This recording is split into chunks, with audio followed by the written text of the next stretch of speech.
So for many of you, the speaking exams are now done and dusted, so a huge congratulations for getting through those, yay! And if you're not finished yet, hold on, you're nearly there, and you can check out these videos being linked at the top of the screen now, which will be perfect for some last minute revision. But if you are done, here's the thing. You don't want to lose the momentum that you've had going into your speaking and just forget about your Spanish before the exams on the 10th and 17th of June.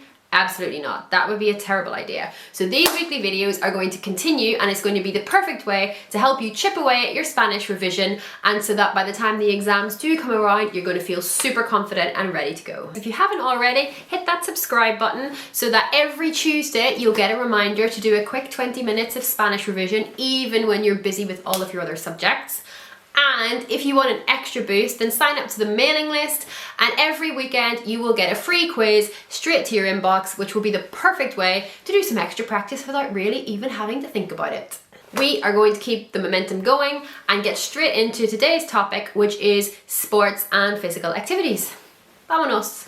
Okay, so this is week 13 and we're looking at los deportes and in general physical activities. So we are going back to the original format that we started with, because today we're just going to focus on vocabulary. So we're going to start with our knowledge check, then we'll do match the sentence to the correct meaning, do some gap fill, and finally beat the teacher. So it's all building up to the point where you can use these words in accurate sentences yourself. If you want a pen and paper, now is the time to get it, but you probably don't really need it. Okay, so let's get started with round one, our knowledge check. How many words on the following slide can you translate into English? So pause the video and come back when you're ready for the answers. Y las respuestas son escalada or escalada en roca, rock climbing, marcar un gol, to score a goal, hacer equitación, or la equitación. So if we're saying to go horse riding, we wouldn't put the la in there. El atletismo is athletics. El baloncesto, basketball. El boxeo, boxing. El ciclismo, cycling. La gimnasia, gymnastics. Balonmano, handball, and you can see the difference or the similarities between baloncesto and balonmano. Balon meaning ball. Patinaje is ice skating. Patinaje en línea is rollerblading. El monopatinaje is skateboarding. Esquí is skiing, and you can say esquiar or hacer esquí. Deportes extremos or de alto riesgo, extreme sports. Riesgo is risk, so of high risk. El montañismo, alpinismo, you can see the word montaña in there, so it is mountaineering. El piragüismo is canoeing. Whenever you see this U with the two dots above it, it means that the U should be pronounced like a U, piragüismo. Pescar, ir de pesca, to fish or go fishing. Hacer deporte, to do sport. Hacer gimnasia, to do gymnastics. Hacer ejercicio, it's a difficult one to pronounce, to exercise. Ir de paseo, is to go for a walk or a stroll. Ir de caminata or hacer excursionismo is to hike or ramble. And note that the word excursión on its own means a trip, so you can say like ir de excursión. So just make sure that you're not confusing ir de excursión with hacer excursionismo. Entrenar, to train, and you can see the Spanish word tren in there, which also means train in English, like a train you travel on. So there are some ways there to help you get to that meaning. Tomar parte or participar en, to take part in. Nadar, to swim. Note that the noun of nadar is natación, which they like to bring up a lot because it's very different to the English. And finally, hacer vela, to sail, to go sailing. So hopefully there's quite a few there that you knew. There are loads of cognates for sports, so when you're talking about things and writing, there's some really easy ones like football, tennis, etc. But these can come up a lot in reading and listening, and we know by now that they do like to catch us out by using vocabulary that is less common and less likely to be well known. So a really useful list of vocab there. And we are now going to use this in round 2 with our sentence match. So you'll get a sentence in Spanish, which I will read aloud, and then you've got 10 seconds to work out which is the correct English translation. Let's go. Número 1. Me encanta hacer escalada en roca los fines de semana. 10 seconds.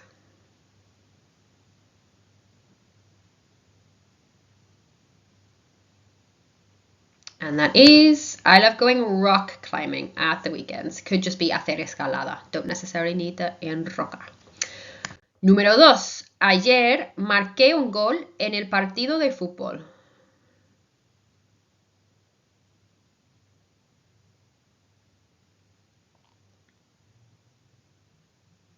And that is, yesterday I scored a goal in the football match. We're checking the difference there between yesterday and last week to see if we recognize ayer, which is a really key word.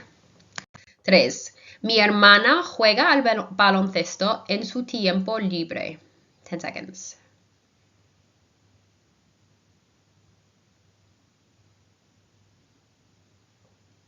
And that is, my sister plays basketball in her free time.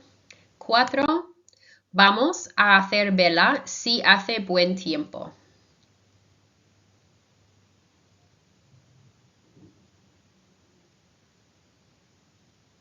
And that one is, we are going to go sailing if the weather is good.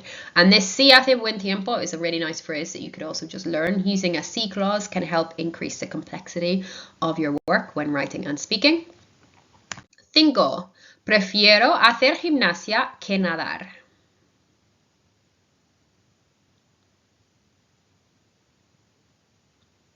And that one is, I prefer doing gymnastics to swimming. 6. Mi primo es fanático del ciclismo de montaña.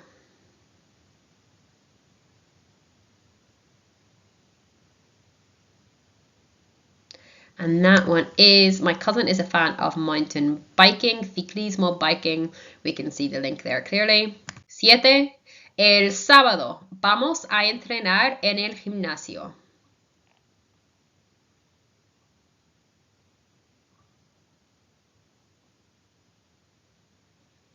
Is on Saturday we are going to train in the gym. Remember, entrenar has the word tren in the middle of it, which also means train the vehicle. Y 8. Me gusta participar en competiciones de natación.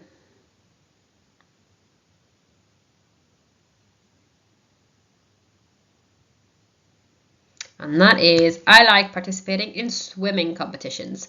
So because horse riding is equitación, swimming is natación, they both end in tación, they can sometimes get confused. So that's why we put that one in. Okay, so moving on now, you've done your warm-up. Hopefully you're ready for round 3, which is our gap fill. So you'll get a sentence in Spanish with a gap in it, and there are 4 options for the gap. Only one of them is both grammatically and logically correct. After 5 seconds, I'll give you the English translation of the sentence just in case you are unsure, and you can use that to help you. And then there's another 5 seconds before I show you the answer.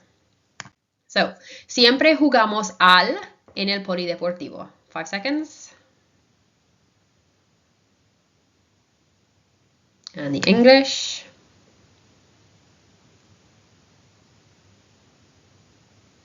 And that is baloncesto. Okay, none of the other activities use jugar.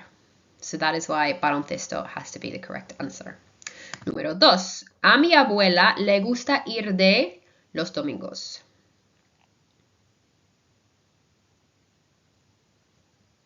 And the English.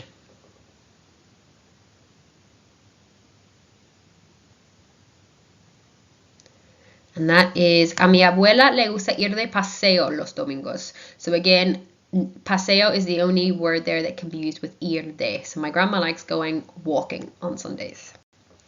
Número 3. Cuando hace frío, prefiero en la piscina.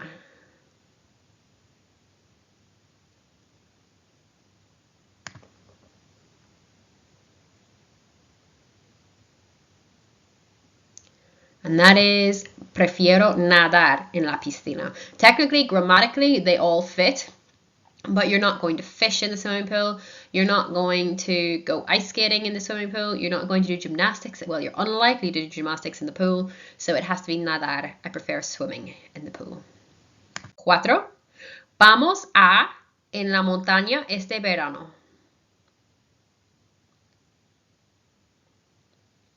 And the English.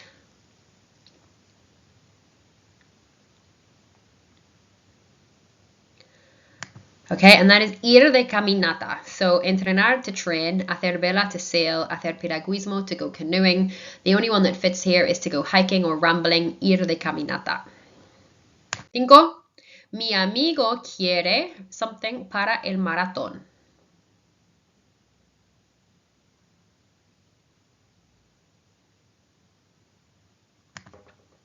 My friend wants to what for the marathon? And the answer is entrenar. So tomar parte could work if the next word was en. Mi amigo quiere tomar parte en el maratón, but because the next word is para, it has to be entrenar, to train for the marathon. Y número 6, vamos a en un torneo de baloncesto.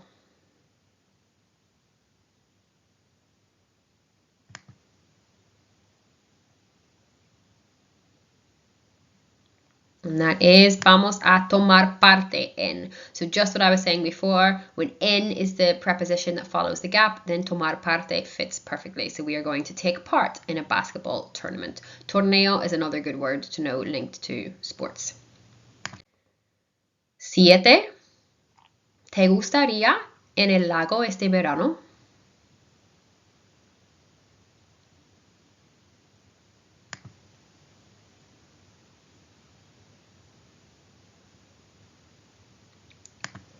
¿Te gustaría hacer vela? Is the only thing you could do in a lake. Hacer vela is to sail. You wouldn't do exercise. You wouldn't do skateboarding. You wouldn't go for a rumble in the lake. So it has to be hacer vela.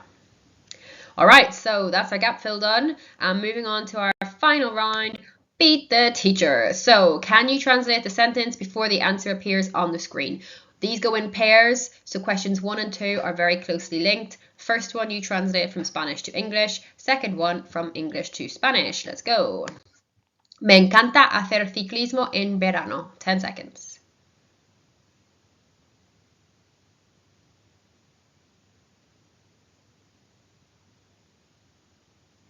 That is, I love going cycling in summer. So keep that in your mind as we move on to number 2, which is, I love going hiking in summer. 10 seconds.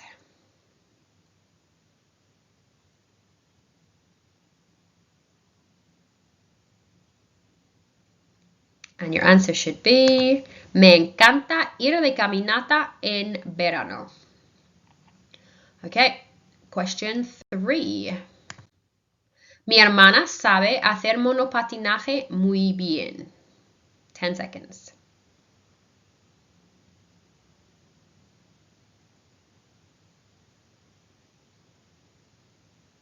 Some might be a bit trickier with sabe. It means my sister knows how to skateboard well. So just have a quick look back over that sentence, especially with the sabe plus the infinitive. For question 4, which is, my sister knows how to ice skate very well. 10 seconds.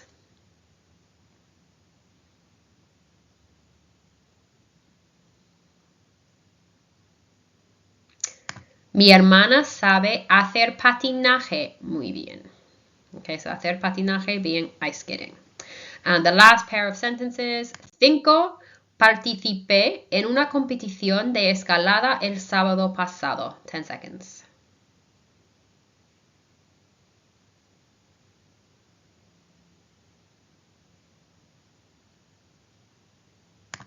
I took part in a climbing competition last Saturday. And you know the drill now. Get ready for number 6. I took part in a canoeing competition last Saturday. 10 seconds.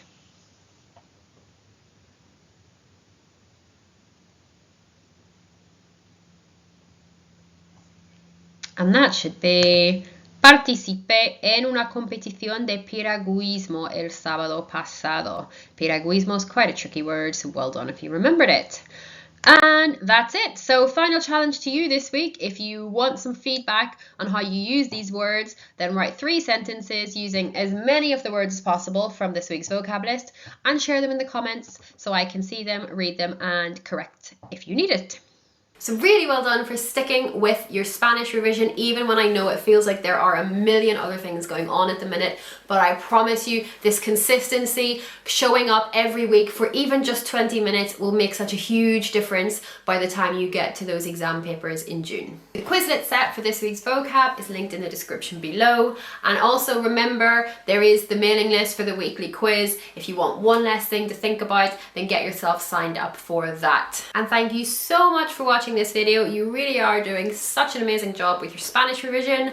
Don't forget to share this with any of your friends who are also revising for their Spanish GCSE. Like the video, subscribe, or even just let me know in the comments if there's a specific topic that you would like me to go over in future weeks. Otherwise, I will be back next Tuesday for your next Spanish revision boost. Hasta la próxima semana.